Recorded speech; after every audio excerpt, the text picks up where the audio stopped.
Olá, pode se apresentar, falar seu nome, sua idade, o que você faz hoje em dia? Pode nos contar um pouco sobre sua convivência quando adolescente, por exemplo, com a família? Em quais circunstâncias você foi preso? Quanto tempo passou? E fale um pouco de suas experiências no cárcere. Bom, meu nome é Paulo Rogério da Silva Bernardes, sou natural de São Paulo, tenho 48 anos. Hoje em dia eu sou advogado, sou pós-graduando em Ciências Criminais, sou pós-graduando em Advocacia Civil, faço parte da Comissão de Direito Penitenciário da OAB São Paulo, subseção Nossa do Ó. Também faço parte da Comissão Especial de Políticas Criminais Penitenciárias da OAB São Paulo. Dentro dessa comissão faço parte do Núcleo de Inspeção de Denúncias e Inspeção Penitenciária. Devo dizer que minha convivência com minha família na adolescência, eu posso dizer que foi de maneira natural, vamos classificar assim. Era adolescente de periferia, não passei necessidades mínimas, básicas, com relação à falta de alimento, essas questões, nunca tive. Na maioria das vezes, eu estive com a minha avó, então minha avó, eu posso dizer que foi minha co-criadora, ou na verdade, acho que ela tem a parcela maior. Até um certo ponto da minha adolescência, eu passei sem intercorrências maiores. Também devo dizer que estudei metade em escola pública e alguma parte em escola particular, que minha mãe pagou um programa social numa escola particular. Minha mãe conseguiu me colocar nesse programa, eu e minha irmã. Esse período da minha adolescência, eu tive problemas com relação ao capital. O que eu quero dizer com relação ao capital? A gente quer ter coisas, né? A gente quer ter coisas que eu não tinha, além do que eu já possuía. Nesse momento que eu comecei a ter contato com o crime. Por quê? Porque eu queria, como eu disse antes, ter coisas que eu não poderia. Então eu me envolvi com a criminalidade, eu menor de idade, comecei no roubo, comecei a roubar, na verdade eu vou falar comecei no roubo, mas não só roubei, não tem outro crime na minha conduta, não tem outro tipo de delito, não existe. Mas eu menor de idade, comecei a praticar crimes / ato infracional, né? Fui parar na FEBEM, Fundação Casa hoje em dia.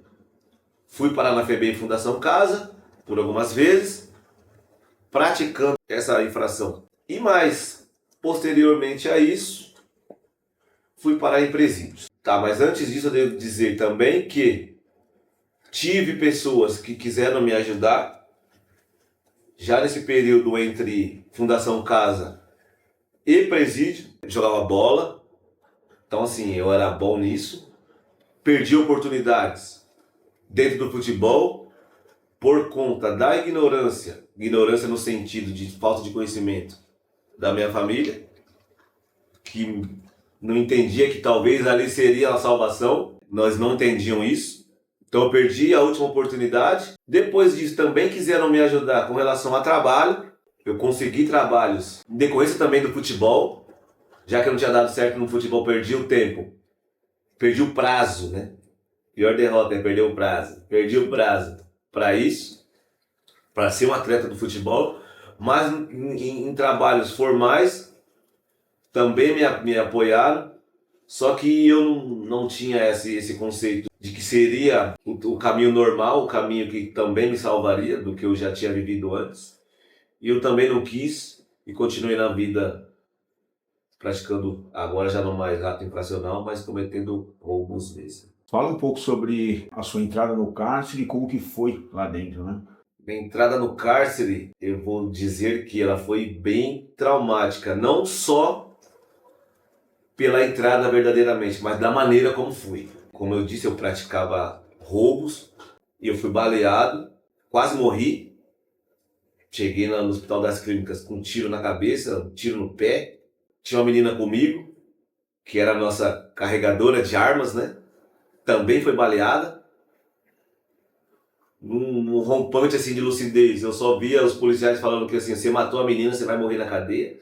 É isso que eu lembrava. Eu tenho essa lembrança bem fixa na minha mente. Quando eu acordei, Eu estava algemado numa maca. Primeira vez que eu acordei, né? Eu estava algemado numa maca, um monte de policial em volta, falando que eu tinha matado a menina e que eu ia morrer na cadeia. Que era mais fácil morrer ali, porque eu ia morrer na cadeia.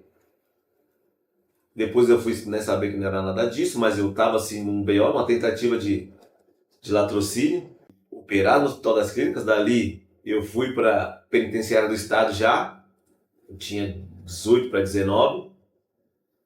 Fiquei baixado no hospital da penitenciária do estado. Foi quando estavam começando os movimentos nas penitenciárias, os movimentos de presos, né? De reivindicando direitos e buscando expansão dentro dos presídios. Que ano? Isso foi em 1995. Então esses movimentos já existia a Serpente, já existiam outros tipos de movimentos, mas eu vou dizer que em 95 eles expandiram e mostraram a cara, certo? E dentro dessa vertente de mostrar a cara, o que acontece? Embates. Então eu cheguei na penitenciária do estado junto com essa questão dos embates que naturalmente surgem, né? Também devo dizer que ocorriam embates até com relação a gerações de criminosos. Por quê? Tínhamos aquelas pessoas que já estavam tirando cadeia, certo? E tá chegando a molecada, e tá chegando, e obviamente eu também estava inserido nesse contexto da molecada, com outro tipo de visão, cheio de disposição e querendo romper com certas coisas que aconteciam no presídio. E acontecia o que então? Os embates, certo? Então, minha chegada na penitenciária do estado, primeiramente no hospital, foi dessa forma. Já cheguei vendo chacinas, já cheguei vendo diversos tipos de mortes. Vou dizer que ali que eu fui ver questão de... Nunca tinha visto na minha vida. Questão de presos decapitados, presos sem coração. Só que assim, quem tá na chuva, dá pra segurar. Então, tô aqui. Se esse é o lugar, eu tô aqui, já era. Nesse momento, processualmente falando, eles me soltaram. Eu tive um alvará de soltura. Então eu saí da penitenciária do estado pra rua. Certo?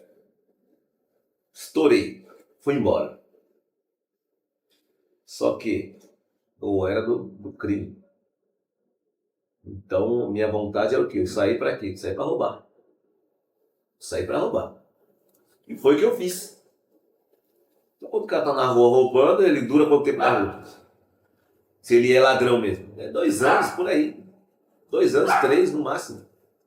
Se ele for sortudo, 4 no máximo. Então, nessa média eu fiquei com 1 ano na rua. Voltei em 96. Aí que, entre aspas, a situação tava louca. O sistema prisional em ebulição total.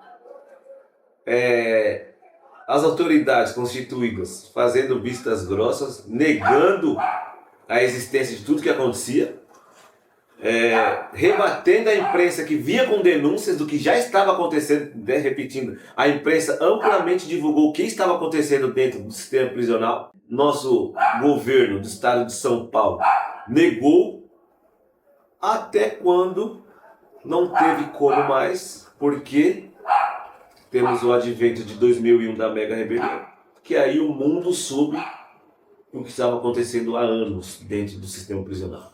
Como que foi a Mega Rebelião lá dentro. E a penitenciária do estado, ela sempre foi considerada como uma penitenciária modelo, né? Desde a sua fundação. E o que você viu de diferente dela, ou soube da diferença de outras penitenciárias, ou até de outros lugares que você já passou, né? Para ver essa diferença, se era modelo, se não era, né? Modelo em que sentido que você poderia nos descrever? A penitenciária do estado, eu costumo dizer assim, ó, lugar, você é preso, está ruim, em qualquer lugar, está preso, está privado da sua liberdade. Mas a estrutura da penitenciária do estado, minimamente, no meu entendimento, preserva a dignidade da pessoa humana. Por quê? O lugar é limpo, estou falando da estrutura. O lugar é limpo. A cela que eu morava, se eu ficasse passando cera e o escovão, eu me via no chão da cela, certo? Porque eu morava sozinho. Algumas vezes eu coloquei pessoas da minha quebrada para morar comigo, certo? Pessoas da minha quebrada para morar comigo. Só que a cela era minha. Por que a cela era minha? Porque eu comprei. Eu comprei a cela, né? Não é novidade para quem tirou cadeia lá atrás que existia esse comércio de celas, né? Das unidades das celas. Eu comprei porque eu tinha visita, eu não ia ficar para lá e para cá com a minha visita, então já comprei logo, né? Então ali eu colocava quem eu queria. Ou se eu não quisesse ninguém, eu morava sozinho. Como na maioria do tempo que eu passei ali, eu morei sozinho. Certo? Isso eu falo com relação à estrutura. O penitenciário do Estado tinha curso, cinema, campo, a expressão religiosa do preso, ele podia exercê-la quase em toda a sua totalidade, porque nós tínhamos a expressão católica, nós tínhamos entidades católicas, tínhamos os evangélicos, também os espíritas, e depois a Umbanda também chegou lá. Questão de trabalho, tínhamos as oficinas também. Cheguei a trabalhar lá em algumas. Então assim, tínhamos minimamente condições para o preso, para que fosse respeitado, como eu disse antes o preso como pessoa, minimamente, deixando claro, minimamente. Eu estava vindo, falei 2 vezes, né, que eu fui e voltei. Eu estava vindo primeiro dos DPs de São Paulo. Quem tem familiaridade com isso já sabe, mas eu vou explicar o que era um DP. DP é aquele amontoado de preso, certo? Banheiro não existia, um buraco, chamado de bola do boi, né? E sem um mínimo de condições para qualquer pessoa ficar ali. Então, essa foi uma das vezes que eu passei. A outra eu estava vindo do DEPAT. Praticamente mesma coisa. Um DP, certo? Então assim, eu saí do DP ou do DEPAT e fui para a penitenciária do Estado. Ou seja, as condições, como eu disse, eram menos piores. Com relação a tudo que ocorria lá, falando da dinâmica do presídio, as coisas mudam bastante de figura. Por quê? Penitenciário do Estado chamávamos de mercadão, certo? O trânsito do sistema era ali. Então assim, tudo quanto é tipo de desavença, reconhecimento, acerto de contas, passava na penitenciária do Estado. Então ali, se a pessoa tivesse algum tipo de problema, no mundo do crime ali, ela bem provável que não passaria batido, despercebido. Então foram diversos tipos de embates, diversos tipos, como eu disse, de acerto de contas, tomada de presídio, preso decapitado, como eu disse antes. Tudo isso acontecia na penitenciária do Estado, até porque dali saíam todos os recados de como deveria ser a conduta, do que deveria acontecer ou não com certo tipo de preso ou em qualquer unidade prisional do Estado de São Paulo. Já fazendo um link com a mega rebelião, como não poderia deixar de ser, a penitenciária do Estado teve papel predominante, né, nesse evento que ocorreu, que eu costumo classificar como o divisor, porque dia 18 de fevereiro de 2001, que foi o dia da mega rebelião, tudo ali acontecido, esse evento, isso que aconteceu, ele é o responsável por forjar verdadeiramente todas as nossas quebradas como ela é hoje, como elas são hoje. O que aconteceu ali refletiu e reflete até hoje. Esse dia eu teria visitas, né? Meu pai estaria presente e minha mulher com a minha filha. Chegou um amigo meu, Zé Galinha, entrou na cela e falou assim, o cara preta, cadê o velhinho? Falei, tá chegando. Sacou do telefone, falou, ó, liga pra ele e fala pra ele não vir não. Falei, mas qual que foi? Ele liga lá e fala pra ele não vir não, que vai acontecer isso, isso e isso. Mas pelo amor de Deus, é minha vida. Eu não sabia que o Zé Galinha tinha aderido à causa. O Zé Galinha tinha se tornado um faccionado. O Zé Galinha chegou junto comigo, nós tiramos prova junto. Eu não sabia, ele era meu amigão. Ele é meu amigão, tá sumido. Um dia eu tenho certeza que eu vou encontrar com ele por aí. Ele veio, colocou a vida dele em risco, porque eu não era. Colocou a vida dele em risco para avisar, para falar pro pessoal não vir. Comecei a avisar. Meu pai não atende telefone, até hoje ele faz a mesma coisa. Não consegui avisar. Ele entrou. O meu pai foi a última visita que entrou. Porque quando ele entrou, eu tô na radial, para quem não sabe a radial, né? Uma reta só dentro do presídio que sai lá dentro, sai lá na frente praticamente, né, da penitenciária. Eu tava lá porque nessa época a visita podia entrar, falar com o preso e sair na hora. Então eu tava ali esperando meu pai chegar para pegar ali as coisas e já colocar ele para fora. Quando ele entrou, foi tomado o presídio, já era. Ele veio e falou, os caras estão ali com automática. Pai, cadê o seu telefone? Ah, tocou, mas não consegui atender. Falei, então, agora já era. Levei ele para a cela, eu morava na 723. Nisso eu fiquei sabendo que outras visitas minhas estavam dentro da unidade, porque lá dentro eu conheci um rapaz que era primo da minha visita. Samuel estava lá, Samuel Sadou, meu amigo. Junto com o Clodoaldo, meu amigo também, que era a minha visita, mas estava vendo o Luiz, que é primo do Sadou. Eu nem sabia que eles estavam lá. Então eles foram no primeiro pavilhão para depois ir lá, né, falar comigo. Fiquei sabendo que eles estavam lá também. Fui, falei para eles assim, vamos ficar aqui. O negócio já estava louco, começou aquele movimento. Guarda amarrado aqui, guarda amarrado no botijão de gás. Estão presos também, que já estavam ali sequestrados para serem mortos. Eu tive a ideia de quê? De pegar minha família, que era meu pai.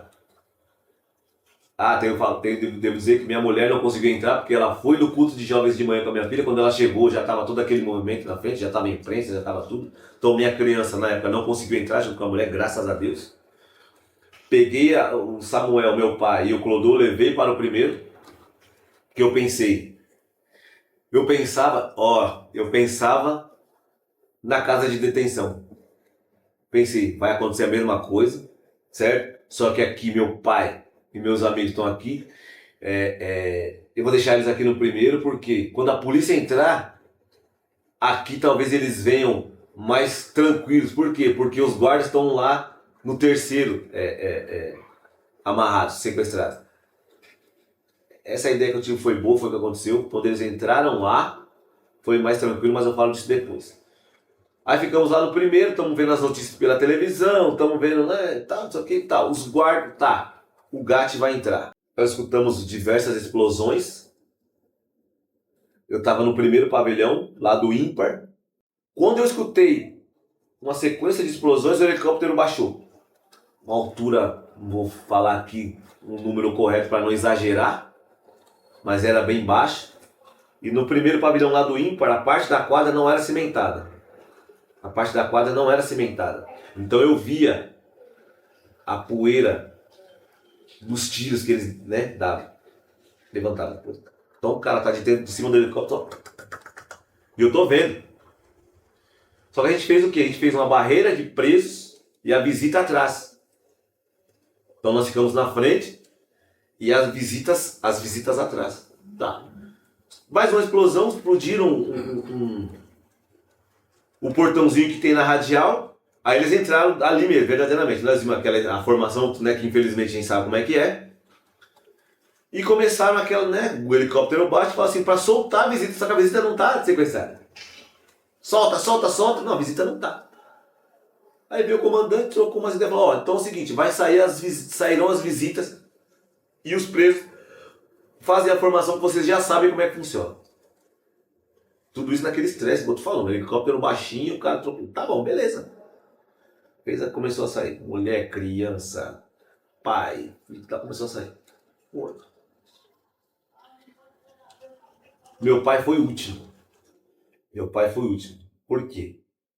Ele ia, certo? Ele parava, olhava para trás e não conseguia ir mais. Não. Ele ia, o guarda fazia assim, ó, vem, senhor, vem. Ele olhava pro guarda, aí olhava para mim e não ia. Tipo, pô, vou deixar meu filho aí, mano. Aí, mano, o guarda veio, tá ligado?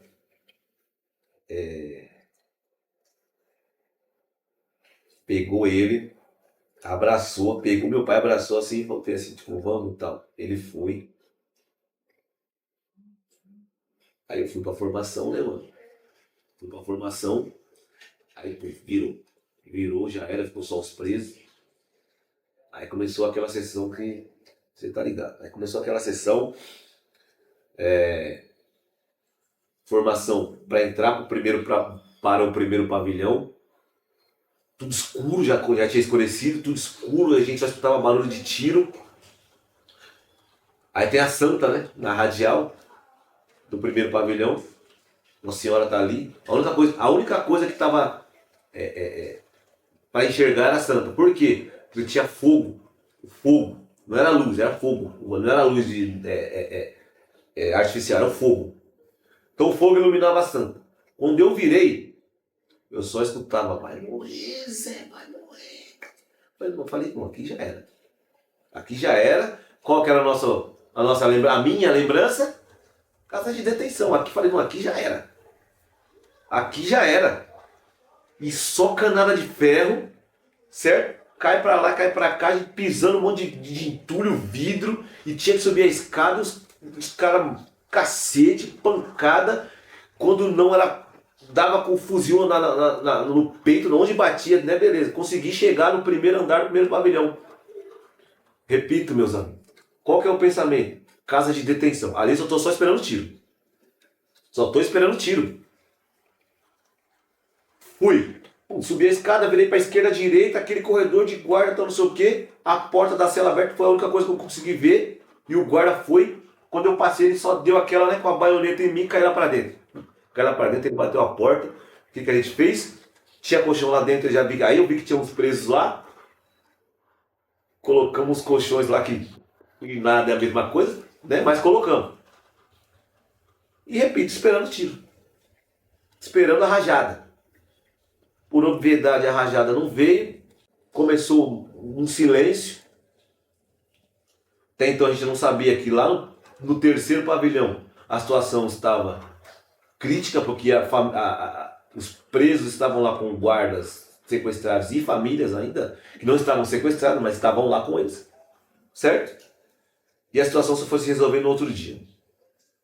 No outro dia, nós fomos saber verdadeiramente o começo da extensão do problema.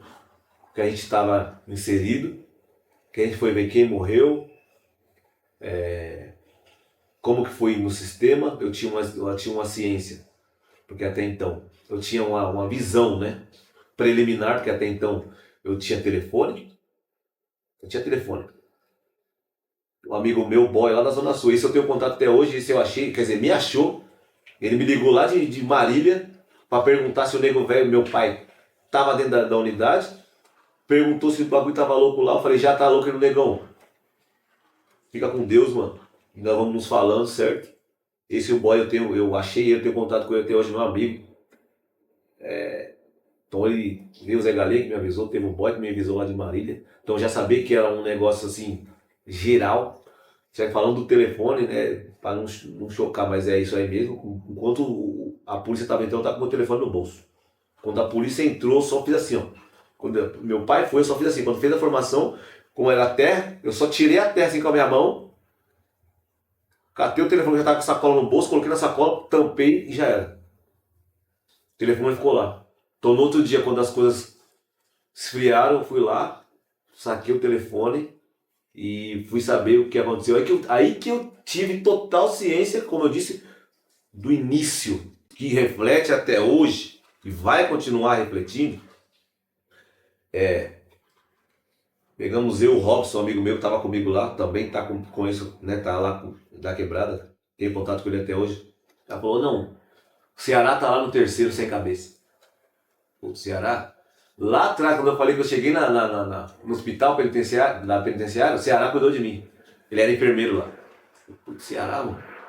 Vamos lá ver. Lá no terceiro pavilhão.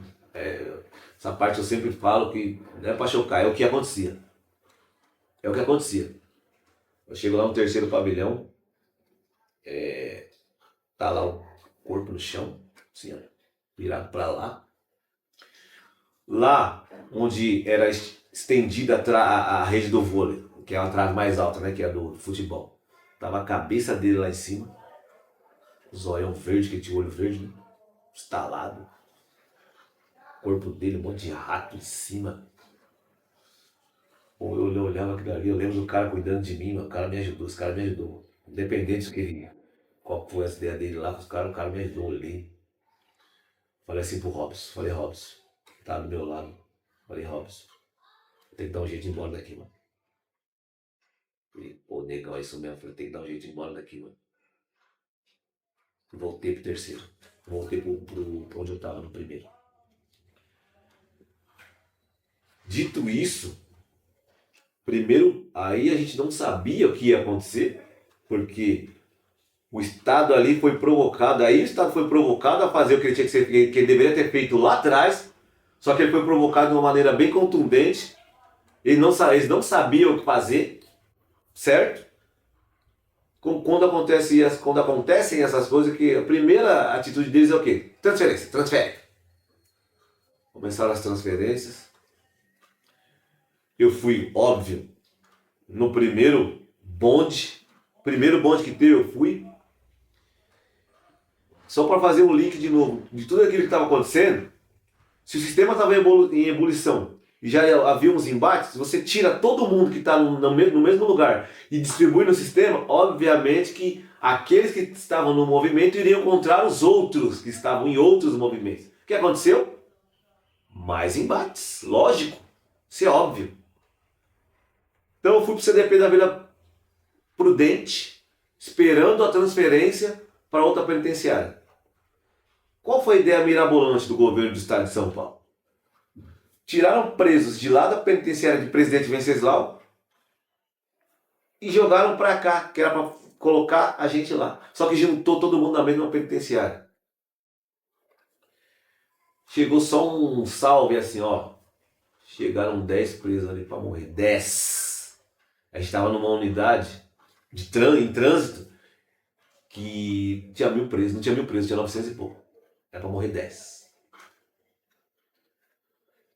Tá bom. Não é fita minha, mas é. Por quê? Não é fita minha, mas é. Tá um monte de anos já. Junto com aqueles. Ou seja, a água que vai bater lá, querendo ou não, vai bater em mim. Sabe disso. Eu já estava ali justamente por isso. Eu não taquei uma pedra, eu não coloquei fogo em nada. Mas eu estava lá, sendo transferido. Ou seja, a água que vai bater lá, vai bater em mim de qualquer jeito. Chegaram os 10 para morrer. Não conseguiram matar os 10, mas mataram 3. Aí que ficou pior. Ficou pior. Por quê? Esse temido RDD que falam até hoje, que acontece até hoje, teve seu nascimento ali. Ali. Certo? Eu tive sorte, eu acredito no ente, em Deus. Deus trabalhou na minha vida. E óbvio que a fé sem obras ela é morta. Eu comecei a tumultuar junto com a minha família na Coesp uma transferência, certo? Porque Eles estavam indo, a sorte minha foi essa. Os bondes cantavam e eu estava ficando para trás. E os bondes cantavam para onde? Venceslau, Avaré, Marília e afins. Eu fui ficando. Nessa que eu fui ficando, a Coesp aceitou meu requerimento. Eu fui bater onde? Penitenciária 2 de Franco da Rocha. A penitenciária mais próxima da minha casa. E ali era a unidade no estado de São Paulo. Vou repetir o que o guarda falou para mim. Falou, se você não for embora daqui, você não vai embora de lugar nenhum. Porque aqui é a unidade que mais manda embora no estado de São Paulo. Então você entra aí, ó, fica quietinho, que daqui você vai embora. Foi o que aconteceu. Primeiro benefício. Sem luta também não foi, né? Tive um problema processual ali. Como a gente era tumultuador, eu tive que mostrar minha faceta de tumultuador mesmo. Mas consegui o que eu queria. Dali eu consegui a progressão e saí do regime fechado para o regime semiaberto a primeira vez. Então, da penitenciária 2 de Franco da Rocha, eu fui para o CPP de Franco da Rocha, que não era CPP, a colônia na época, e lá ainda fiquei 2 anos. Mas na época a gente conseguia ir e voltar, sair todos os dias para trabalhar. Saía, né? Quem trabalha, trabalha, quem quer fazer seus corres, fazer seus corres, é isso. O papo é isso. Quanto tempo total você ficou preso? Na totalidade, eu devo dizer que eu fiquei 14 anos, das 2 vezes. Quase 14. É porque eu fui preso nessa época. Depois, em 2010, fui preso novamente. Eu saí em 2004. Eu fiquei na rua de 2004 até 2005. Fui preso novamente. Como eu disse, eu não tenho outra infração que não seja roubo. Fui preso em 2005. Fui absolvido. Saí em 2006. Em 2006, eu encontrei na rua alguns parceiros antigos. Ou seja, já éramos nego velho.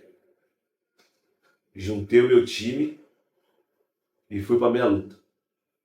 Então fiquei de 2006 até 2010 arrebentando por aí, na minha luta. Então nessa época eu estava numa modalidade específica de roubo. Como a gente sabe, para quem tem essa mente que eu estou falando, quando junta os nego velho a conversa é outra.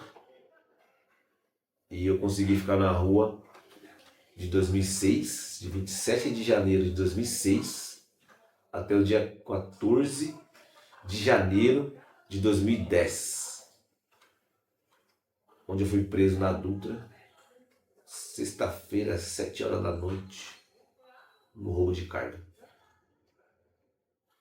Eu fui parar no CDP-1 de Guarulhos. Do CDP-1 de Guarulhos, fiquei ali um tempinho. Essa época, as pessoas, esse embate que eu falei lá atrás entre os movimentos, continuava, obviamente, eles continuam. Se pessoas pensarem que não, mas eles continuam. A diferença é que não nos mostram e nós não temos ciência total disso. Por quê? Porque nós temos um grupo hegemônico em São Paulo.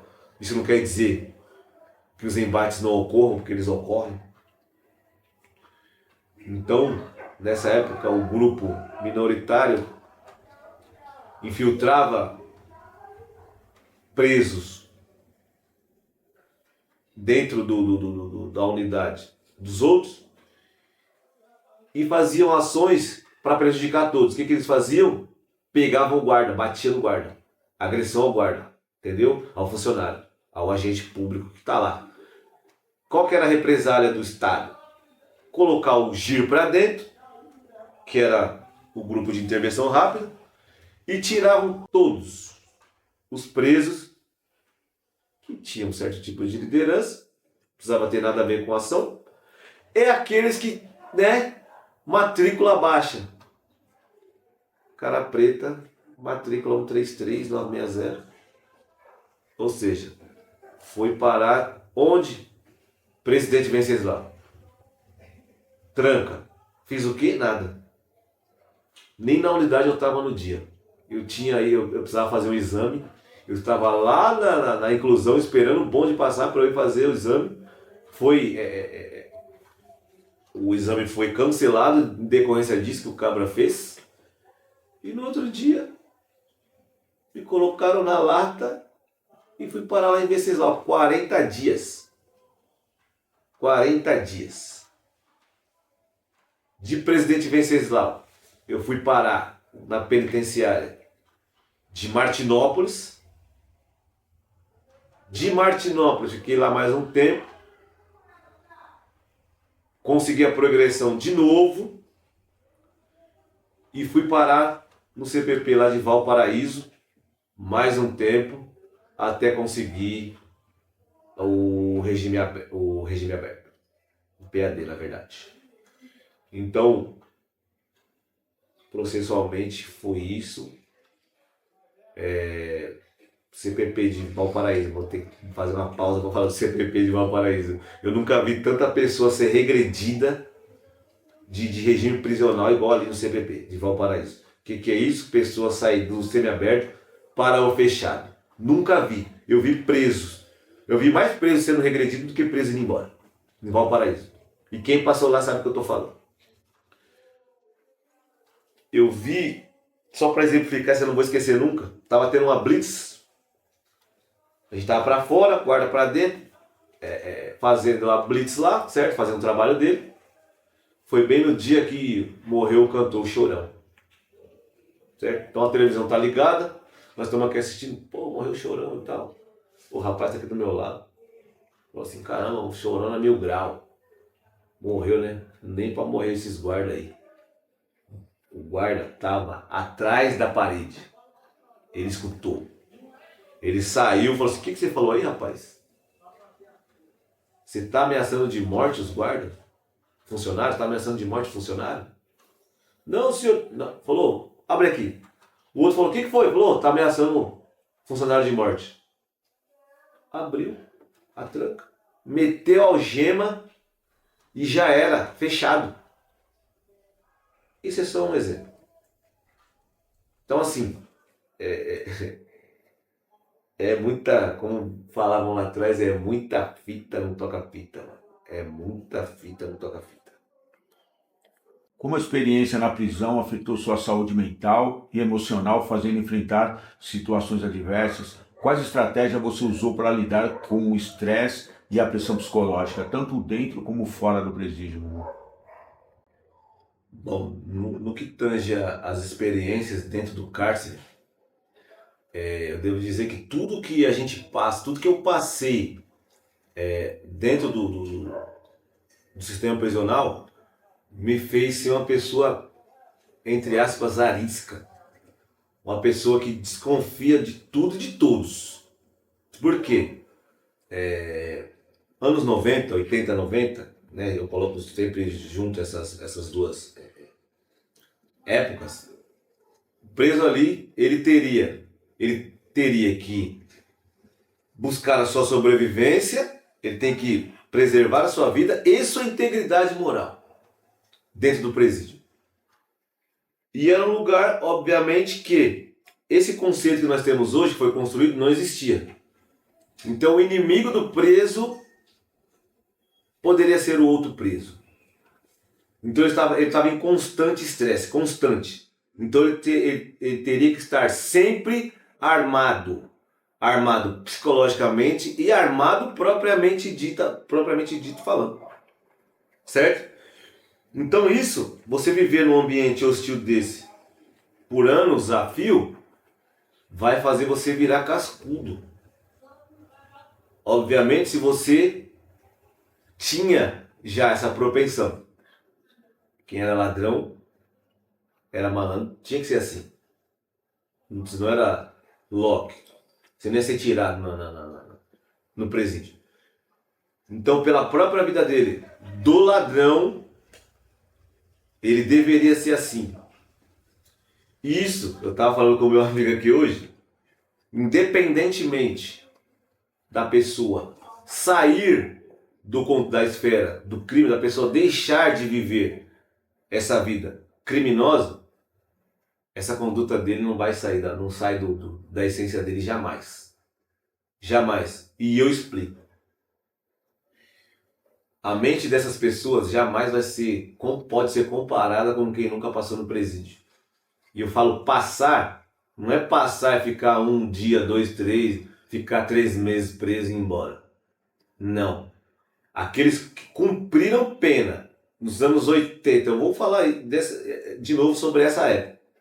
Aqueles que cumpriram pena nos anos 80 e 90 no estado de São Paulo, a mente dessa pessoa, desse malandro, desse ladrão, jamais vai ser igual de uma pessoa que nunca passou por isso. Ele vê coisas que o outro o outro nem sonha que existe.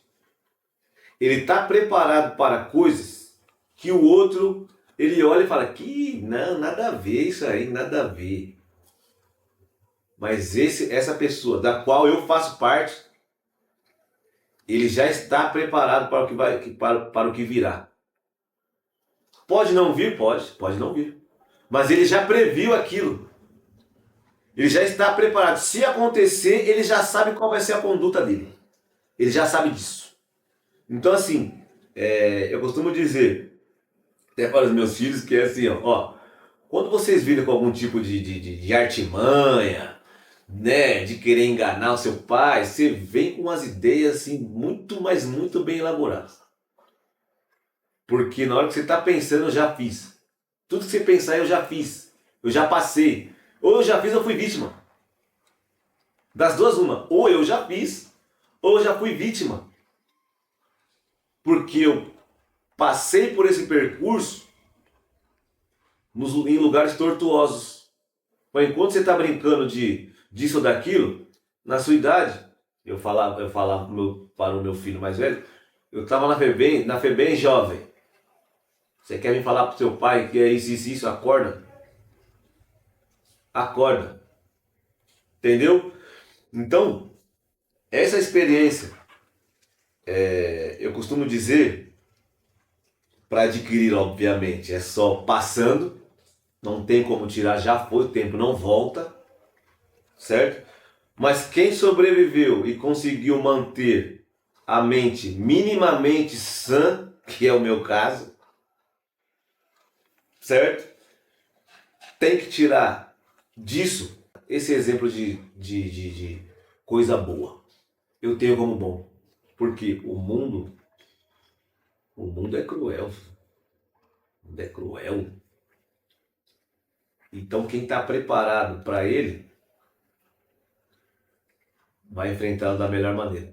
E nós, aqueles que estiveram lá, que sobreviveu, como eu disse, e manteve a mente, um pouquinho da mente sã, passou lá, repita, está preparado para qualquer coisa, jovem. Você inventa qualquer coisa. Como foi o processo de reintegração à sociedade com sua liberdade?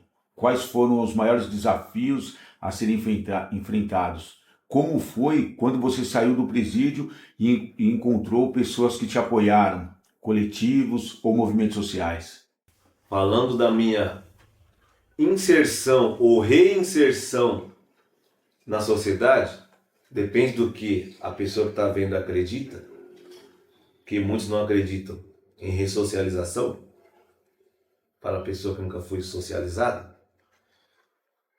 E eu costumo dizer que, mais uma vez, igual eu disse lá no começo, eu dei sorte. Vou falar da última vez. Não, vou falar das duas. Quando eu fui para a colônia a primeira vez, eu consegui um emprego. Como que a gente trabalhava? Como que o egresso trabalhava? Motoboy. Esse é o trampo. Motoboy. Então eu trabalhei de motoboy 2004, 2005, quando eu fui preso, né? Trabalhei, só que eu não tinha comprometimento em mudança de vida, eu não queria. Eu era ladrão, não queria saber de trampo. Só que entre 2004 e 2005 eu tive essa oportunidade de trabalho e fui. Trabalhei, beleza, né? O trampo eu classifico como escravidão moderna, né? Porque sim, você tirava um qualquerzinho, mas a que custo, certo? Isso lá em 2004, 2005. Que é a mesma coisa de agora, só mudam os parâmetros, porque lá em 2004, 2005 a gente tinha horas de trabalho e agora aqui é aplicativo, só que é a mesma coisa. Para você ter noção, o tanto que a gente ganhava na hora lá em 2004 e 2005 é o mesmo tanto que o cara que trabalha de motoboy hoje, é o mesmo tanto que ele ganha hoje. Nós estamos falando de 19 anos de diferença. 19, ou seja, é uma escravidão moderna. Mas continuando, eu tive essa oportunidade lá, eu não queria porque eu queria roubar, certo? Passei por esse contexto de novo do presídio em 2010. Quando foi em 2014 que eu voltei, essa pessoa que me deu a oportunidade em 2004, 2005, eu encontrei com ele descendo o escadão que tem do lado da minha casa praticamente. Eu dei de cara com ele. Ele perguntou pra mim, ô negão, e aí, tá na rua? Tô na rua de vez. Arruma uma moto e vai lá. Arruma uma moto e vai lá. Vai trampar lá. Tá, eu não tinha moto, não tinha dinheiro, não tinha nada. O cara tá me dando uma oportunidade de trampo, beleza. Eu fui arrumei uma moto emprestada. Consegui uma moto, consegui uma moto emprestada. Fui. Meus amigos, eu trabalhei 3 dias cru, né? Tava quase 5 anos preso de novo. Cru, de rua. Trabalhei 3 dias. Fechou a folha. Nesses 3 dias que eu trabalhei, ele me pagou dia 20, me pagou R$ 500. Eu pagava na mão ainda, ele foi lá, me deu os 500 conto, eu olhei e falei, caramba, mano, 500 conto. E eu já tava armando o quê? Antes eu já tava armando o quê? Eu tô armando meu time. Pra quê? Porque eu precisava dar um tiro. Dar um tiro no quê? Outro roubo. Só voltando um pouquinho, eu tinha a concepção do que eu deveria parar. Eu já tava ficando velho. Nessa última, eu perdi minha avó. Eu tava lá em Valparaíso, só vi a notícia, minha avó, né? Aí me vinha a consciência do que não é mais, tá na hora de tirar o pé, que eu preciso dar um rumo na minha vida, porque morreu minha avó, seguindo os caminhos naturais, eu vou perder meu pai, eu vou perder minha mãe, e eu vou estar preso, não vou nem poder ir lá para fazer o que tem que ser feito. Então eu tinha isso na mente, tá, mas eu vou fazer o quê?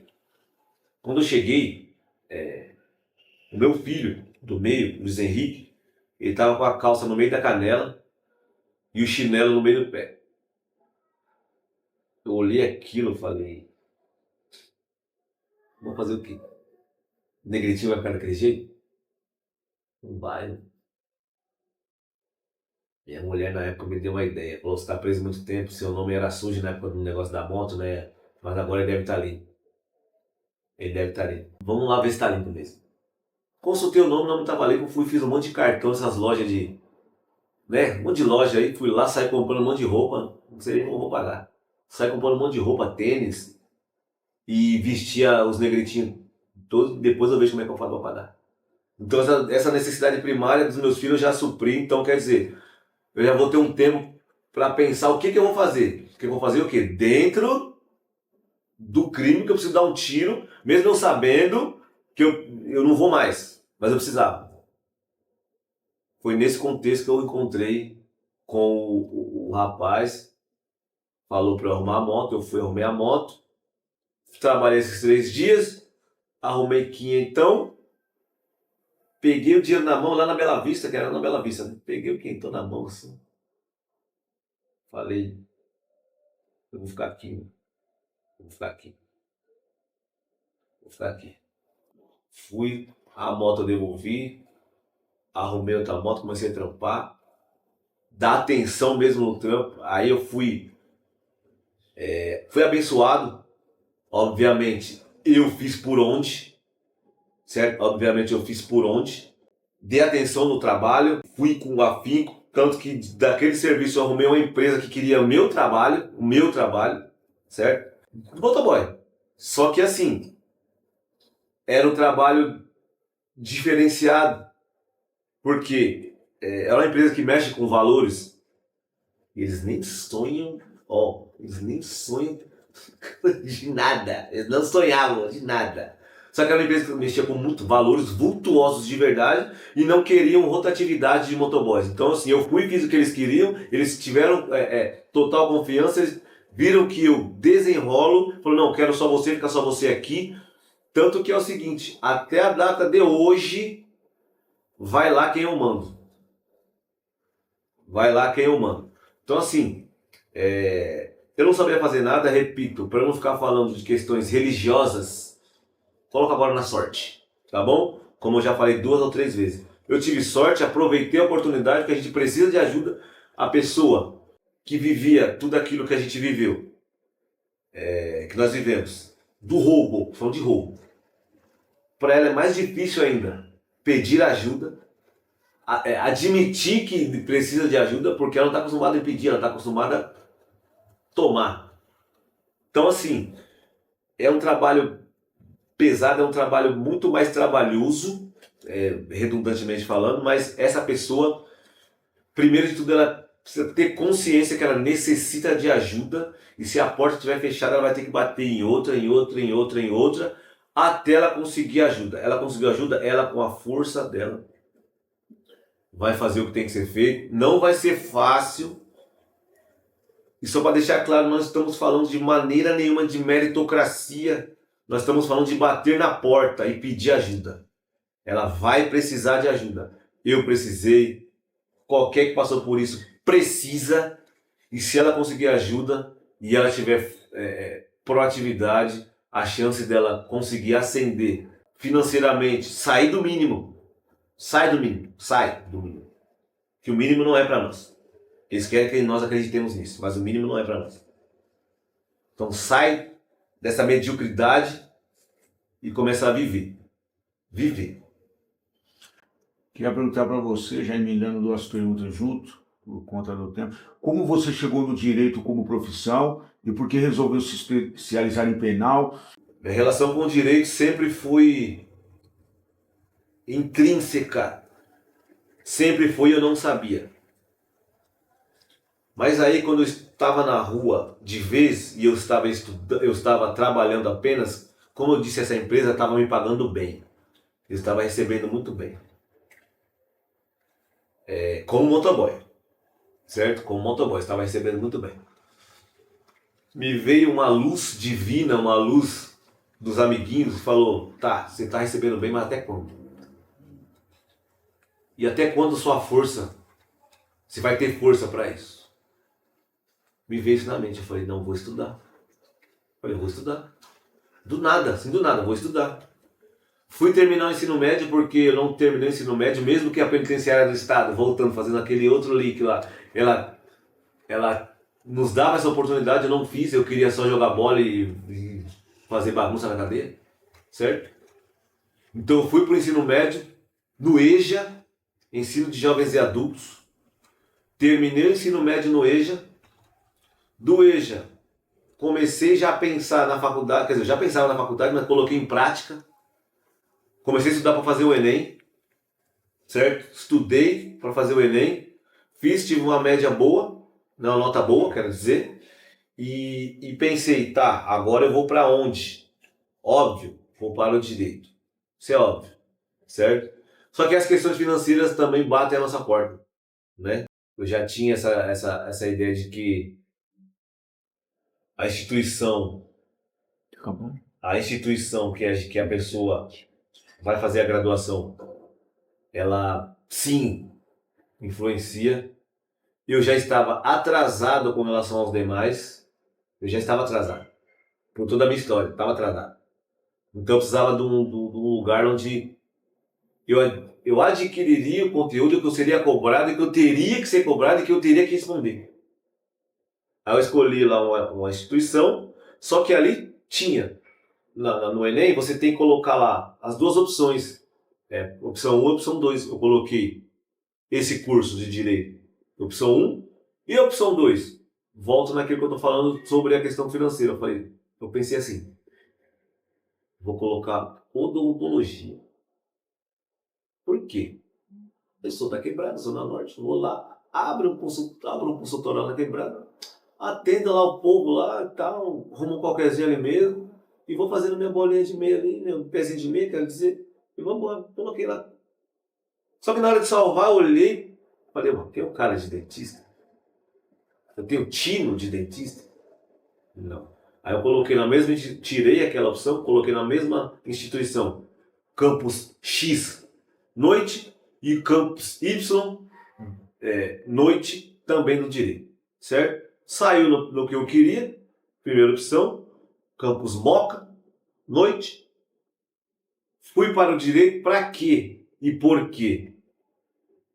Para fazer, na minha humilde opinião, fazer a diferença. Porque eu estudei com pretensos. Na minha sala só tinha delegado, informação, né? Só tinha delegado, polícia, promotor, não sei o que, não tinha nenhum advogado. Na minha sala, pelo menos. Ninguém queria ser advogado. Queria ser polícia.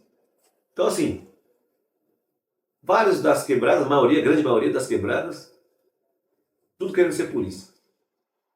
Tá, eu, pai de família, um monte de negritinho para cuidar, com todo o contexto que eu acabei de falar aqui, que eu tô falando aqui com vocês, eu quero ser advogado. Para quê?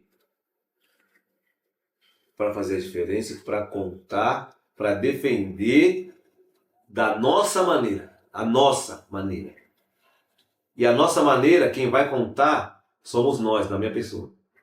Não são eles que vão falar assim, eu acho que é isso, vamos fazer isso. Não, quem está falando somos nós. É totalmente diferente. Entendeu? Então quando eu chegar, e que não sou como pretensão, mas é a verdade. Quando eu chegar e falar, é assim, assim, assim, e vier algum tipo de embate com outro operador do direito, nós estivemos falando do contexto do presídio, eu sei o que eu estou falando. Eu não estou falando de fora. Estou falando de dentro. Então, os meandros, quem sabe, somos nós. Ele não sabe, ele almeja saber. Ele sabe que a graduação falou para ele que os livros de criminologia e os pensadores trouxeram. Isso é importante? Obviamente. É sobre isso. É sobre nós falarmos por nós. É sobre nós agirmos por nós, porque nós sabemos com todos os pormenores o que acontece. Só exemplificando, quem sabe o que a família do preso passa, somos nós. Porque nossa família já esteve assim. Quem sabe que o preso está passando lá, no puro ódio cheio de revolta, porque o semiaberto que ele já deveria ter progredido não foi deferido ainda, somos nós. Então, me perdoe, mas eu tenho que falar dessa maneira, a imensa esmagadora dos operadores do direito, eles não vão ter a ciência do que é isso. Então, pode ficar para amanhã uma petição. Pode. Meus amigos, não pode. Não pode. Estamos falando de liberdade. Estamos falando sobre liberdade. Então, quando se fala de liberdade, a conversa é outra. A petição não pode ficar para amanhã. Tem que ir lá na penitenciária. Mas é longe, então não sei o quê. Vamos ver aqui direitinho. Não. Quem sabe somos nós. E é esse tipo de diferenciação que eu lá no começo eu já tinha a visão que eu poderia fazer. Na verdade, eu poderia fazer não. Que eu deveria fazer diferente. E é isso que eu estou fazendo aqui. É isso. Aí eu pergunto para você, então. Você se considera um abolicionista penal? Se sim ou não, por quê? E quem é você hoje e quais seus planos futuros?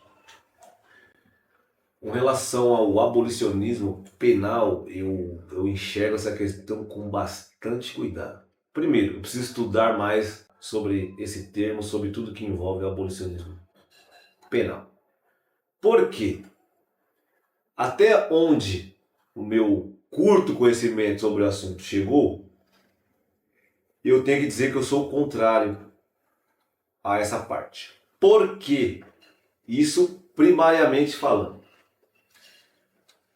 Eu não posso admitir, e eu vou me colocar dentro desse assunto, eu não posso admitir que uma pessoa como eu fui seja tratada como aquele que não teve minimamente todo o amparo familiar, pessoal, estatal, para que ele não chegasse no extremo de estar preso. E eu explico agora.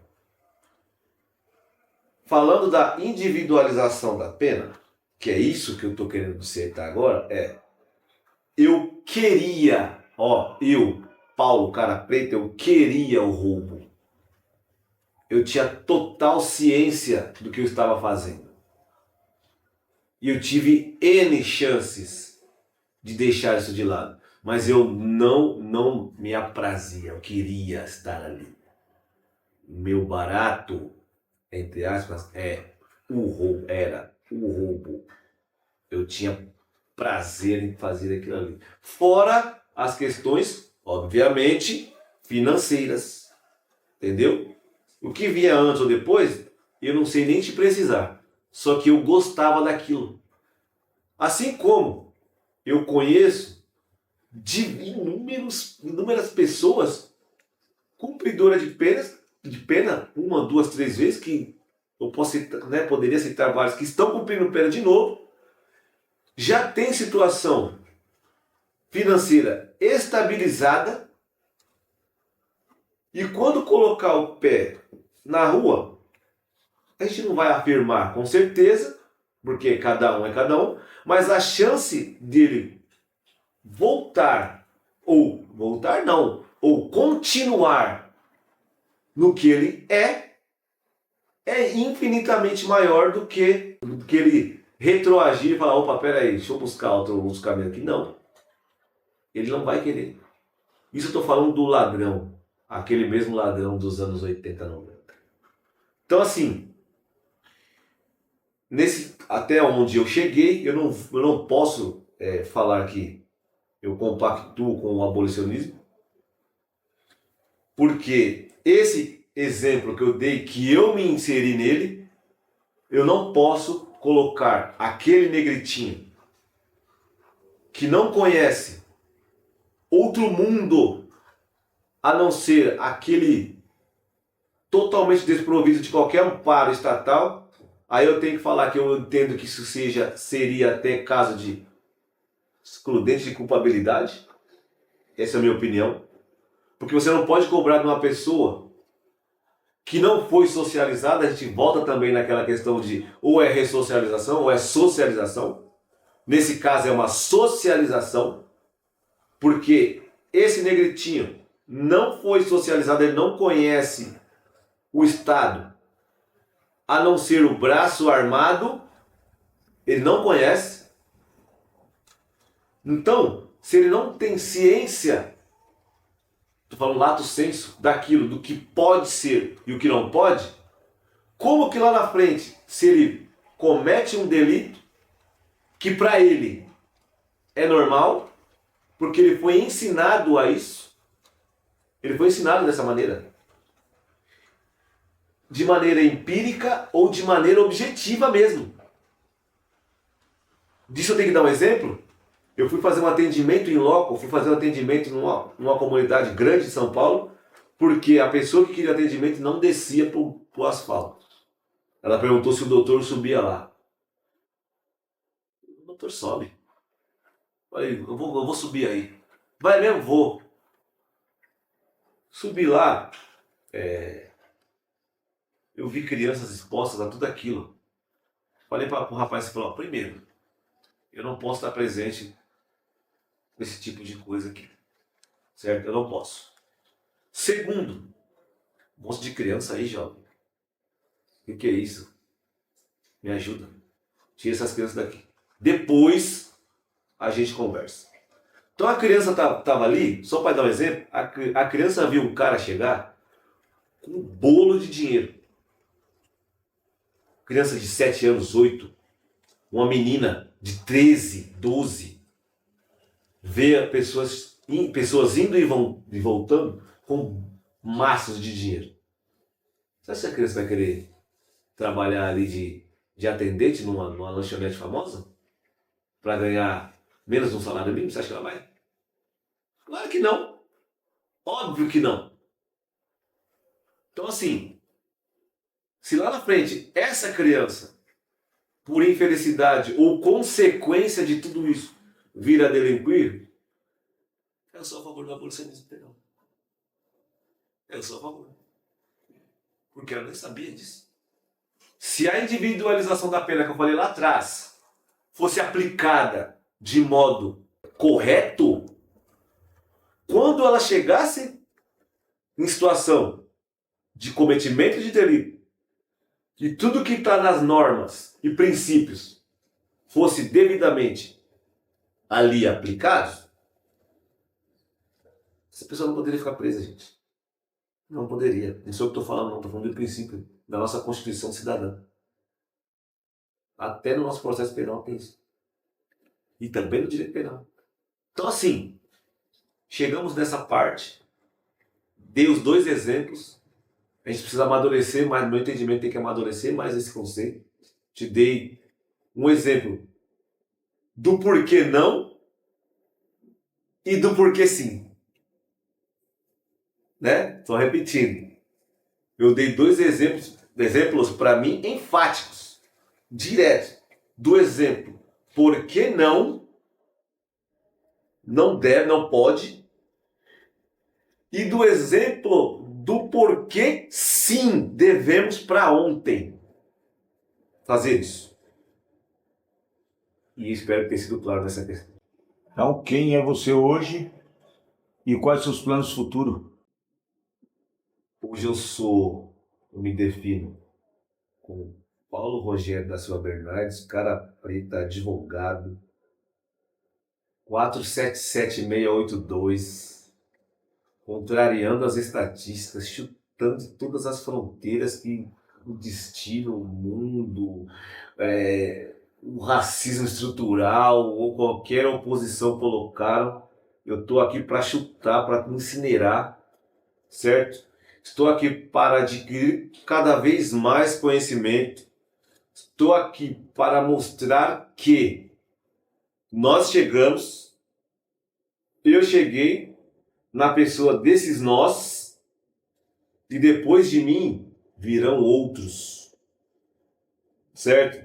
Eu tenho um exemplo até também bastante enfático que aconteceu ontem na minha vida. Eu estive numa reunião da comissão da qual faço parte.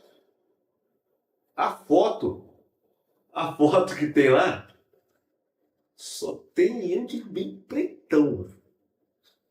Bem pretão. Quem tava lá nem sabe disso que eu tô falando aqui, ó. De tudo que eu passei, que eu falei aqui, ele nem sabe. Eles vão saber, espero que saibam. Aí eles vão entender o que eu tava fazendo ali e o que eu vou continuar fazendo ali. Porque eu estarei ali. Enquanto eu tiver forças, eu estarei ali, levarei o meu conhecimento para dentro dos presídios que eu já faço. Mostro, é triste para mim chegar num presídio. Primeira vez que eu fui fazer um atendimento não, uma ação voluntária, que eu fui convocado, eu costumo dizer isso. Eu falei para a pessoa, ó, vocês têm noção que a chance de eu encontrar funcionários que eram funcionários, que estavam trabalhando quando eu estava preso, é imensa? Temos. E vocês têm noção de que eu vou encontrar presos que estavam tirando cadeia comigo? Temos. Falei, não tem problema? Não tem. Pois não deu outro. Eu cheguei lá, já encontrei funcionário, Ou ele meteu o louco, fingiu que, né? E o preso veio, sentou, primeira visita que eu fiz, sentou, você estava lá do estado, eu mesmo. Falei, é eu mesmo. Você é advogado? Oi. O cara quase chorou. O cara quase chorou. Trombei ele do estado, trombei ele na P2 de Franco, trombei ele na Colônia de Franco.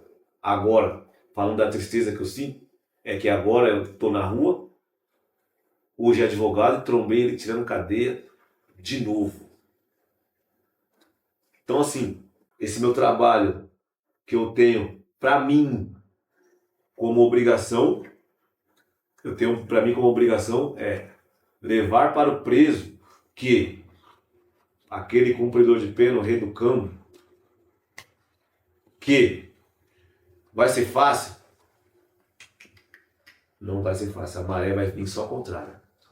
Só maré contrária. Só que ele precisa entender, como eu já disse antes, que ele precisa de ajuda. Ele precisa de ajuda ou ele vai morrer nessa e o filho dele vai tomar o lugar dele na cadeia. Depois. Nós temos que parar.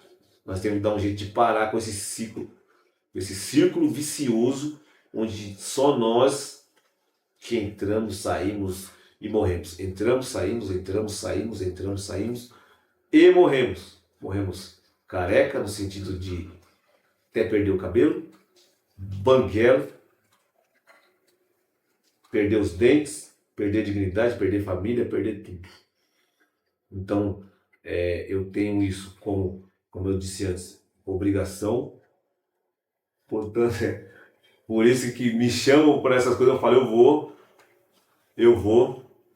Eu estou envolvido, quando falo nesses tipos de ações, eu estou envolvido em... Pode dar que eu vou. Porque é isso. O cara preta vê. Eu postei essa foto ontem que eu estou falando. Eu postei essa foto, não foi nem nas redes sociais, foi no meu status mesmo, no meu WhatsApp. Escrito assim, ó. Quando a gente fala sobre representatividade, é isso aqui, ó. Minha foto lá, bem pretão, no meio deles. E é isso.